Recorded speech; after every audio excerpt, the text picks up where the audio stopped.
नमस्कार, मैं संजीव तिवारी आपका फिर से एक बार स्वागत करता हूं अपने एजुकेशनल चैनल उत्थान दराज। जैसा कि हम लोग एक श्रृंखला को लेकर चल रहे हैं, अब तक आपने 2 सेशंस देखे हैं, जहां पर एक सेशन में मैंने टिल और अनटिल के बीच के भेद को बताया था। दूसरे सेशन में हम लोगों ने अनलेस और अनटिल के बीच के अंतर को देखा था। आज एक और नई श्रृंखला जहां मैं आपको अनलेस और इफ के बीच में क्या संबंध है और क्या अंतर है, इसकी चर्चा करने जा रहा हूं। तो आइए सेशन से जुड़िए। और एक बात और, जब भी आप सेशन को देखा करें तो अंत तक जाया करें, कुछ ना कुछ उपयोगी चीजें मिलेंगी। और हो सके तो लाइक करना और शेयर करना ना भूला करें और लोगों तक बातों को पहुंचाएं। और अगर आप नए श्रोता हैं, नए दर्शक हैं, नए विद्यार्थी हैं, साथी हैं, अंग्रेजी भाषा के प्रति आप में उत्साह है सीखने का, जानने का, कॉम्पिटिटर हो चाहे आम आदमी हो, क्या फर्क पड़ता है।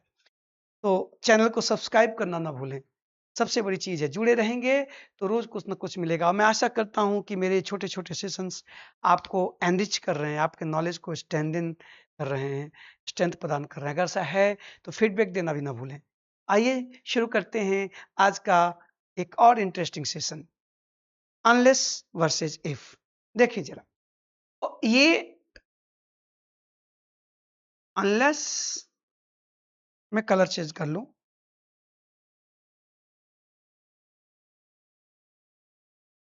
Unless versus if. देखिए जरा, आइए देखा जाए कि इनके बीच में क्या संबंध है। तो एक बात तो आपको पता है ना, कि ये जो दोनों के दोनों क्या हैं, दोनों के दोनों कंडीशन की बात करते हैं, इसमें तो कोई संदेह है नहीं।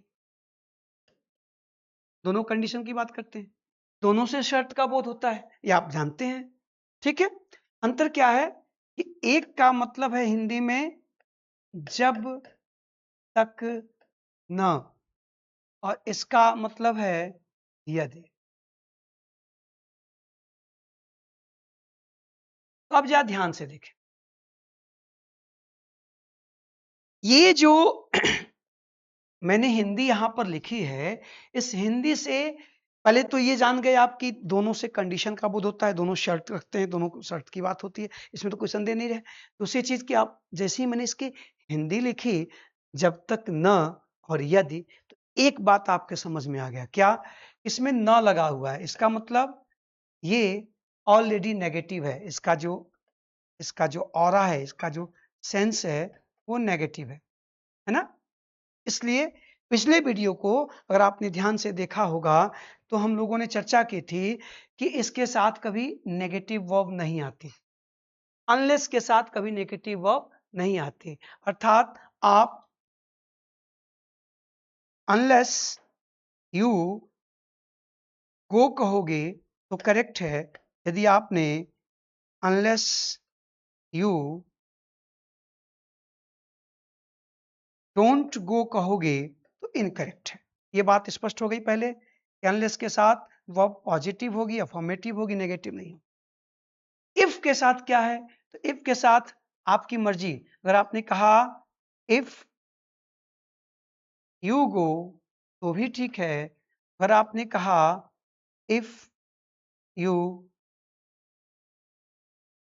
डोंट गो तो भी ठीक है। इफ का प्रयोग हम अफर्मेटिव और नेगेटिव दोनों में कर सकते हैं, यहां कोई प्रॉब्लम नहीं है। यहां प्रॉब्लम है कि इसका प्रयोग केवल अफर्मेटिव में होगा, नेगेटिव में नहीं होगा। अब यहां से जब क्वेश्चंस बनते हैं परीक्षा में, या हम जब अंग्रेजी में बातें करते हैं, लिखते हैं, तो एक ब्लंडर करते हैं। अब चूंकि हमने ये कहा कि अनलेस के साथ नेगेटिव वर्ब नहीं आती, अफर्मेटिव वर्ब आती है, ठीक है, तो और इफ के साथ दोनों आता है।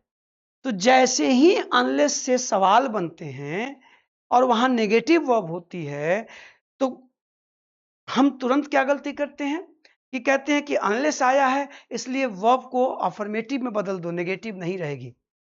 ये बात सच तो है, लेकिन क्वेश्चन को करने का ये अप्रोच गलत है। अरे भाई अनलेस के बाद नेगेटिव वर्ब नहीं आती ना, इफ के बाद तो आती है। तो अगर वर्ब नेगेटिव है और वहां अनलेस आया हुआ है तो हम अनलेस को चेंज करेंगे इफ से, कि वर्ब को ही नेगेटिव से अफर्मेटिव में कर देंगे। क्या वर्ब को नेगेटिव में लिखना कोई गलत कॉन्सेप्ट है क्या? वर्ब तो नेगेटिव अफर्मेटिव हो ही सकती है, उसका तो नेचर है। अब उसके साथ आने वाला जो कंजंक्शन है वो कैसा होगा, ये आपको तय करना है। मैं आपको दिखाता हूं क्वेश्चन से, तो बात समझ में आएगी। और हमेशा हम लोग ये छोटी सी मिस्टेक कर जाते हैं। इस वीडियो में मैं बस इसी बात पे फोकस करने वाला हूं कि कैसे आप क्वेश्चंस अगर नहीं ध्यान देंगे तो मामला फंसेगा। देखो जरा, पहले इतनी बात समझ में आ गई, क्लियर हो गया। अब इसका मतलब तब क्या हुआ? इसका मतलब ये हुआ कि अनलेस, अफर्मेटिव और इफ दोनों, तो इसका मतलब हुआ कि हम कह सकते हैं कि unless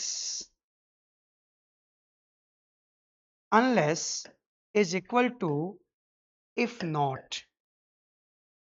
या ध्यान दीजिएगा, और आज के बाद कंडीशनल सेंटेंसेस में अगर अनलेस इफ आदि के सवाल आए, इसी कॉन्सेप्ट के साथ करिएगा दोस्त, वरना गड़बड़ झाला हो जाएगा।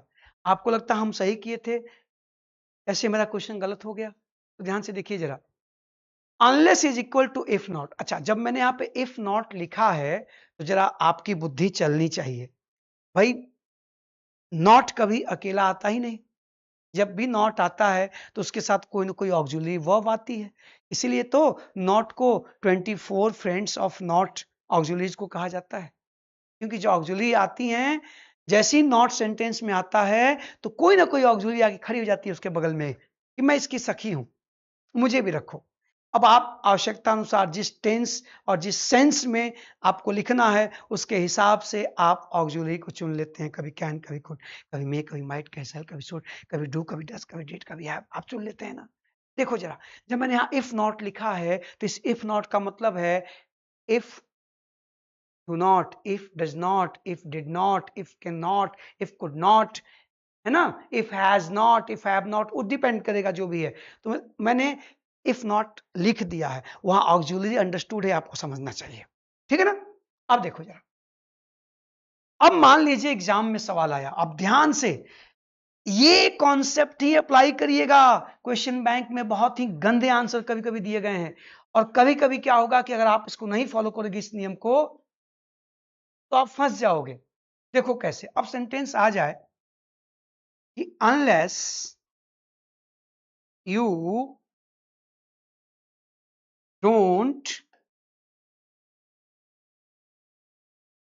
ask me, I won't say anything।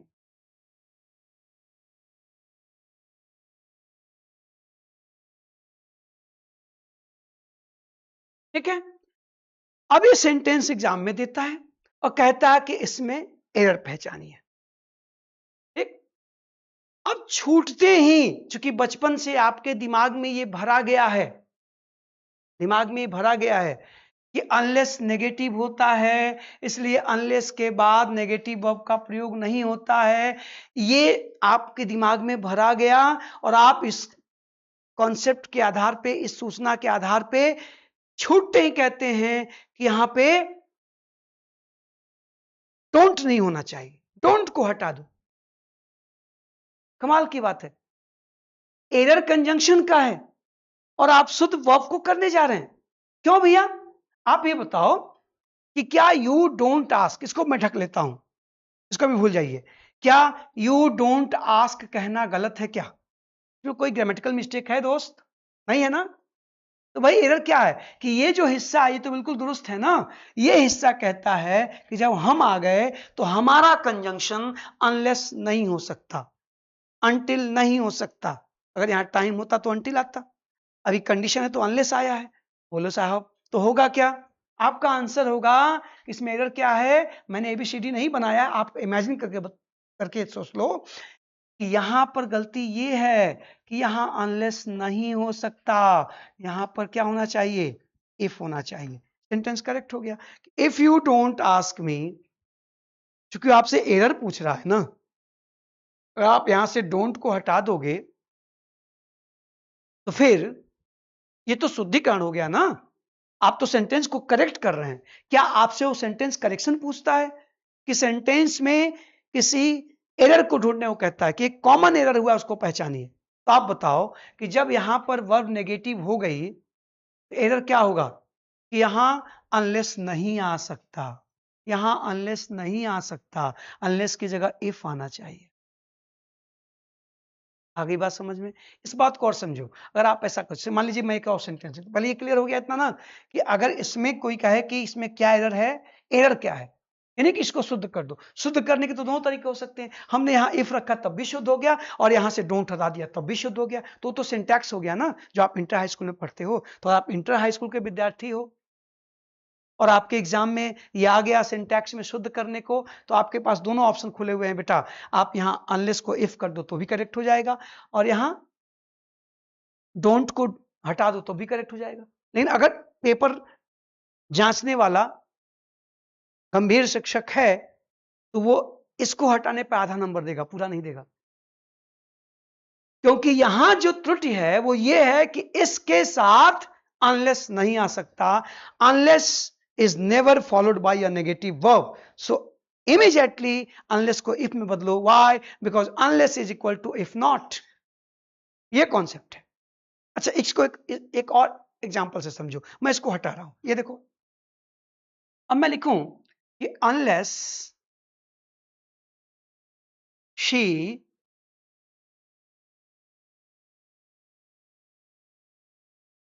देखिए, सवाल जब बनेगा, अब मैं आपको एयर का सवाल बना के दिखाता हूं कि unless she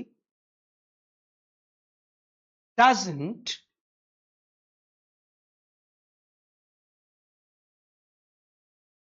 work hard she cannot succeed।